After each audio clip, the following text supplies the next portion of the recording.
I did not set a timer today because I have a question for you that, although I'm not reading the comments on my Facebook Live, I do value your input. I'd love to hear your comments on this question. What is it you're afraid to share?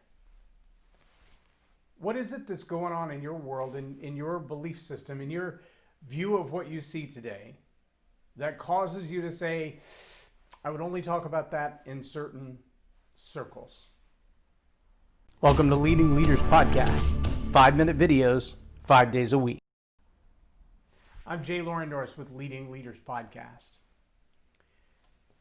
It's pretty ironic these days that social media has become the platform tool that it has. Now, I know there are millions of people who have enormous platforms compared to mine. Mine is nothing. I get that. But there are a few people with whom I interact, and there have been times that I've been in what we call Facebook jail for a few days because I mentioned the Bible or I quoted scripture or I said something that didn't meet the standards. And I've generally, because I value the opportunity to have the platform, I don't want to offend Facebook and lose the opportunity to have that conversation. At the same time, there are some things that I do keep within tight circles. There are certain things that I only share with certain people. And I want to bring that out today because there's a very powerful reason why that's true. Yeah, possibly it's because of fear. Possibly it's because I don't want to have that platform completely removed and lose the opportunity to use the Facebook platform. Partly because I don't want to have the cancel culture dox me and put my family at risk. Partly because I don't want to have all the negative consequences for my business, et cetera, because some of the ideas that I might share in a private conversation wouldn't be palpable for today's social media, for the people who have nothing better to do than to troll other people's sites and look for a reason to start an argument. But let me talk for just a moment about why I think like I think and where I come from. So just some really basic facts about me. If you've ever watched my Facebook Live on my timeline, or you've ever watched the Leading Leaders Podcast, these are not things that I am withholding from the crowd. These are not secrets. These are the things in my life, events in my life that made me who I am and caused me to do what I do today. I was raised the only son of a single mom. My dad has never really been a big part of my life, although I know who he is and we have conversations. He left roughly when I was around 5 or 6 and has been in and out of my life, but never been a major factor in my life. My stepdad was abusive. I was molested at 9 years old. I spent 25 years addicted to pornography as a result of that, and all kinds of acting out that goes along with being an addict and being molested at 9 years old and not having a father in the home. Had my own keys to the car at 13, and I came and went as I pleased. I was the quintessential teenager at risk. From a single family, potato soup and food stamps, low income, no discipline in my own life, no structure in my own life to speak up. I mean, my mom worked her butt off. She did everything that she could, but I was not the kind of kid that was easy to raise. I made a lot of stupid mistakes. I also grew up in a small town in the middle of nowhere where racism was really the flavor of the day. I mean, my uncles would still yell out racial profanities that when I was a young adult. I remember them talking in a way that I literally said at Christmas to one of my uncles, listen, if you're going to continue to use that language, my family and I will pack up and leave. I don't want my kids raised in that indoctrination. And I was probably in my late 20s, early 30s when that conversation happened. I say all that to say that where I'm at today, I began studying leadership all on my own in my 20s. I began studying the Bible at about the same time. And I can tell you those two concepts, faith and the study of leadership, have been the two things that have brought my family back from the brink. They've been the two things that have anchored me and given me a foundation to look backward at history and forward into the future with some hope, to look at the train wreck that my life was with some hope that it could be better. Oh yeah, I live in the now. I live in the present. Every day doing all that I can to engage with the people in my immediate circles, even strangers that I pass, with challenging thoughts and challenging ideas. I have conversations, most times via Facebook Messenger or WhatsApp, with young people literally all over the world. There are people that I have conversations with that I've met face-to-face in foreign countries, and some that I've only met online. But we have deep, meaningful conversations. And many of these people are in their early to mid-20s.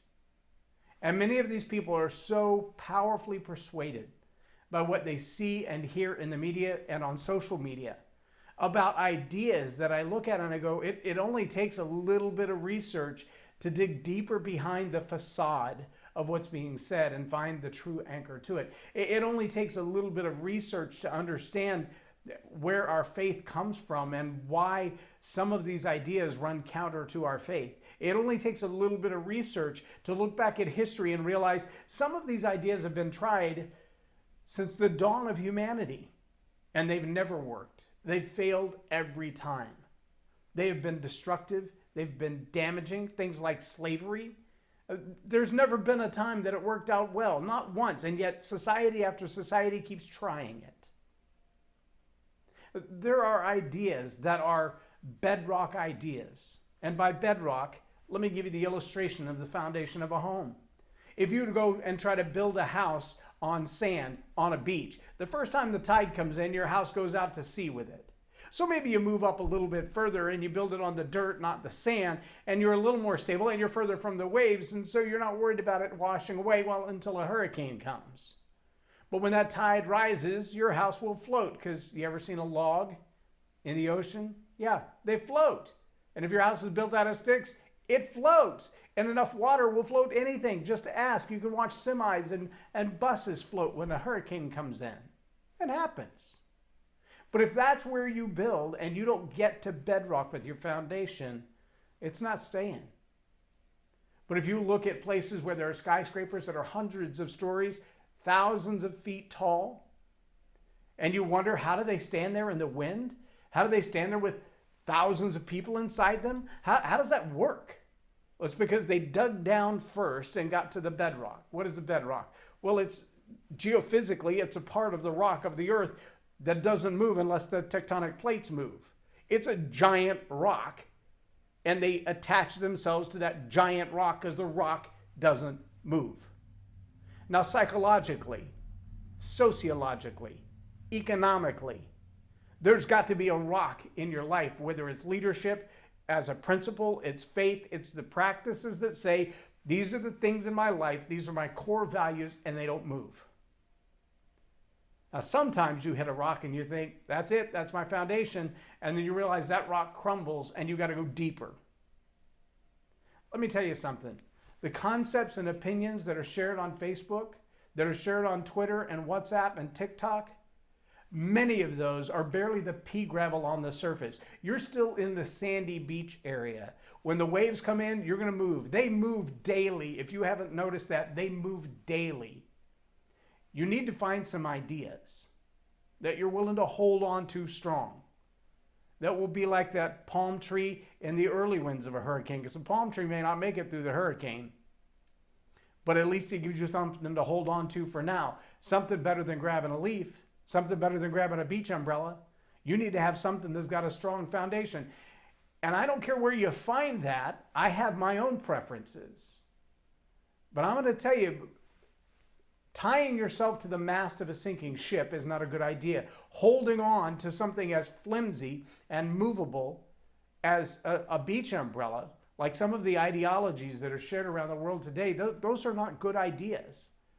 These are things that change weekly. Let me throw this out. This is not an attack on any person. It's a question about the bedrock of an idea.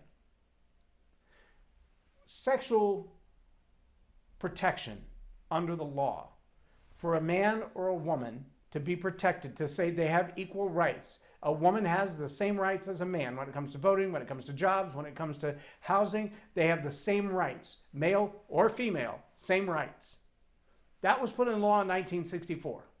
Now, in my opinion, still way too late. Why did it take so long to realize that men and women are equal in their rights in the law? But at the same time, there are other ideas that have changed more in the last 18 months about sexuality that are still, for lack of a better term, fluid. Notions about what sexuality is. Is it one, male, or two, female? Or are there 71 different genders? Is sexual orientation just, do you prefer male or do you prefer women? Or does it also include men and women who think that there's something other than that? Gender fluidity is a very confusing concept. But so is sexual orientation, meaning who is it that you want to have sex with? I'm not saying those things are wrong for you to make a decision on. You better make a decision in your life, because who you hang out with and what you do with your life are pretty big deals. And those are going to have a huge impact on the culture, the society, the way you carry yourself, what jobs you apply for, where you go in your life. Then I get that. That's a big deal.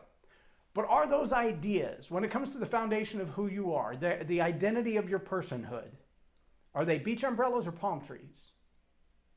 Are they going to change tomorrow when you change circles of friends, when you move across the country, when you live in a different culture?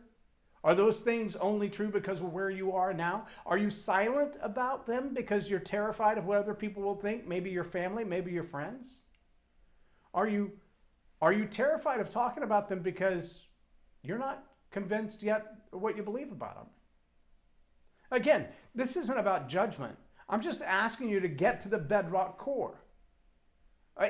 It was my 20s that I realized that I've never really been a racist. It's not my heart. It's not my nature. I watched it growing up as an outsider with no power to do anything about it. But I still hung out with all of the people of different colors and races. I got a hard time from my family for dating a girl who was of a different race when I was in high school. It's amazing to me how people's minds can think that way. But the bedrock for me was that all humans are created equal. And I've held on to that all of my life. That has been the bedrock I built my life on. It's the reason that I teach leadership to anyone who wants it. Any race, any age, any color, any sexual identity or gender identity. I don't care. There are leadership principles that are profoundly life-changing, and they are the bedrock of life. It's like clinging to that palm tree and not a beach umbrella. If the ideas in your life are not solid enough to hold on to when the storm comes, you need to let go of those and let them blow away with the storm and find something you can hold on to through all of this tumultuous time. Because we live in a time right now where people are changing their minds. Just ask yourself this question. In January, would you have thought that a paper mask would prevent the spread of COVID-19? Just yes or no. I don't care. I don't care what your opinion is. Just ask yourself, if I told you that putting a paper mask or a cloth mask, the equivalent of a sock or a handkerchief, or what are the little stretchy things people put over their faces, it looks like a big sock with no toes in it. If I told you in January the virus that is killing hundreds of thousands of people around the world can be stopped by that, would you have believed me? Because the scientists have said, yeah, it does. No, it doesn't. Yes, it does. No, it doesn't. Yes, it does. No, it doesn't. They're all holding on to beach umbrellas. They have no idea. There's all kinds of fake evidence as to why it does or doesn't. Here's one that'll boggle the mind, though. If a sock, a piece of fabric over your face, will stop the spread of COVID-19, then why is it that when we go to outdoor events like a drive-in theater, or I did a drive-in graduation last week, that the people have to stay in their cars with the windows rolled up? Because apparently COVID-19 can get through the glass. I only get that because even in that space, they made them park 6 feet apart from each other. Okay, so the little cloth mask is going to stop it, or the paper mask is going to stop the spread of COVID-19, but being in your car with the windows up, you still have to socially distance. Come on, people. Beach umbrellas of an idea. These ideas are so flimsy and they're flying around left and right. And if you can't see that beneath that, there's got to be a right or a wrong. There's got to be a bedrock idea that we can hold on to. Either COVID-19 is a hoax or it's not. Are those the only two options? No, they're not the only two options. For some people, the flu is deadly. For some people, a Snickers bar is deadly. Why? Because they're allergic to peanuts, maybe. You see what I'm saying? All of these things are conditional, but there's got to be a bedrock truth that we've got to get our hands on. The same thing with our financials, the same thing with our culture, the same thing with our history. And this race thing, if we don't get a handle on the bedrock of the idea that all humans are created equal, that the God who designed them made them the same, and it's our own human stupidity and our own human whimsical behavior that has caused the problems we have in society today. But let me tell you something, that failure to understand that we are all created, that alone is a beach umbrella. You may not like that truth, but if we're equal, it's because we're created equal. Think about your own process of evolution. The survival of the fittest, if you believe in that. The survival of the fittest would tell you that only certain ones are going to survive, and it's only the best of the species, right? There's a flaw in that theory from the very beginning, and the longer you hold on to that, the more beach umbrella it becomes. But if you can realize that we're all created equal, now you have to start asking the question and say, well, what makes us unequal? Nothing makes us unequal.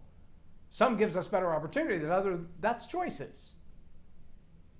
But you got to get back to a bedrock foundation somewhere.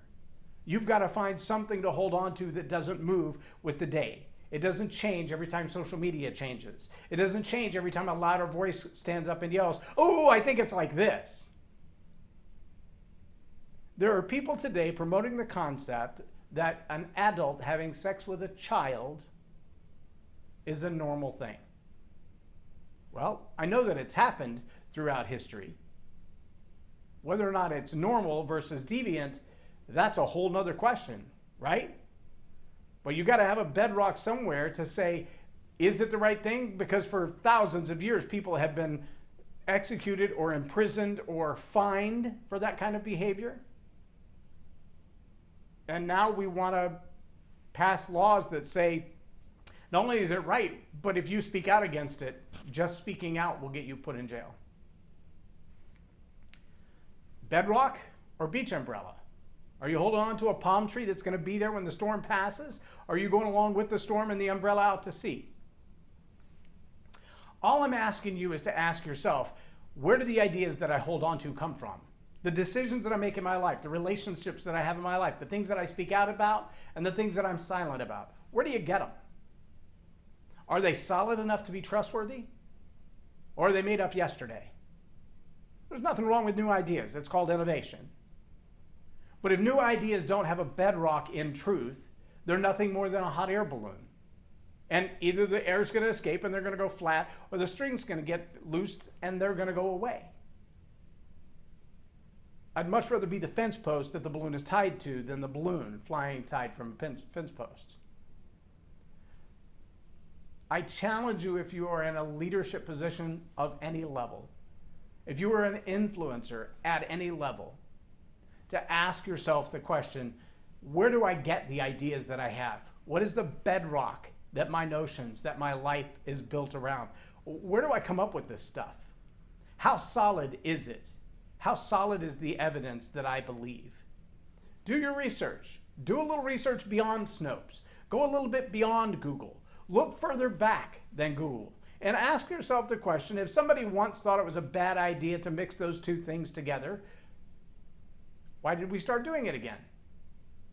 Or if somebody thought, hey, we should mix those things together more often, why did we stop? There's a book that I was just looking at. I was watching some YouTube videos around a book called The Lost Ways. And in The Lost Ways, just one video that I watched, they show how to make a certain type of protein-based food that you can keep without preservatives, that will stay edible for a long period of time. In fact, they claim, I don't know this to be an absolute fact, but they claim that this particular product, the way that it's made, has its own natural preservatives in it, and they've found it as much as 50 years after it was packaged, still fresh, still edible. 0 preservatives, all natural. All natural. It's a protein base, it has carbs in it, has the fatty acids that your body needs in it, and you can get about 2,200 calories a week from a pound of it. Now, we have to look back and say, how did our forefathers, the pioneers, the American Indians, the Native American Indians, those who lived on this continent and all over the world 500 years ago, how did they stay alive without a microwave, without Twitter? I mean, they had the ability to make a campfire and eat what was local and eat what was fresh. But they also had to know that you're not going to find fresh carrots in the dead of winter. When there's 18 inches of snow on the ground, you're not going to find a carrot. Your vegetables aren't going to last that long. So how did they keep them? Where did they get them? What about food, meat? When you're traveling across the country, you're not going to drag around a 1,700-pound bison everywhere you go. So how are you going to keep that meat fresh once you've cut it up? See, these are ideas that have been around for a long time and they were successful then, but somebody figured out we could monetize making food go bad in 3 to 4 days. Let that one sink in for a beach umbrella for a minute. Yes, there's a profitability hidden in the ability for food to go bad quickly. You got to buy more. If I could buy a dozen apples and they don't go bad for a while until I eat them, I don't have to buy a dozen apples as often.